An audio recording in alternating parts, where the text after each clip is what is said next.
আমরা গুগল শিটের কাজ খুবই গুরুত্বপূর্ণ। অফিসিয়ালিভাবে আমরা যে কোনো মনে করুন এখানে serial number, name of district, total patient আমাদের রয়েছে। এখানে মনে করুন আমরা এই ডিস্ট্রিক্টগুলোতে একটা কাল্পনিক নাম দিয়েছি এবং সেগুলো ফিল আপ করবে।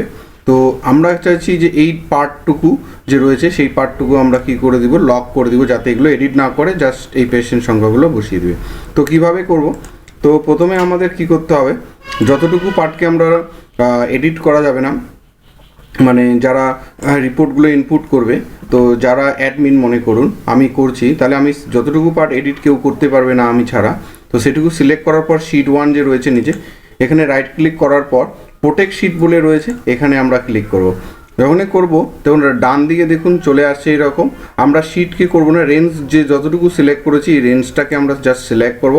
অ্যান্ড রেঞ্জের যা আমাদের এই যে রেঞ্জটা দেখাচ্ছে, অ্যান্ড সেট পারমিশন যদি আমরা করে দিই, তাহলে আমাদের কি হয়ে যাবে, এই যে অনলি ইউ করা থাকলো ডান, তাহলে এই যে লোকেশানটুকু বা রেঞ্জটুকু যে রয়েছে আমার দেখুন লক হয়ে গেল। তাহলে আর এইটু কেউ কিছু করতে পারবে না।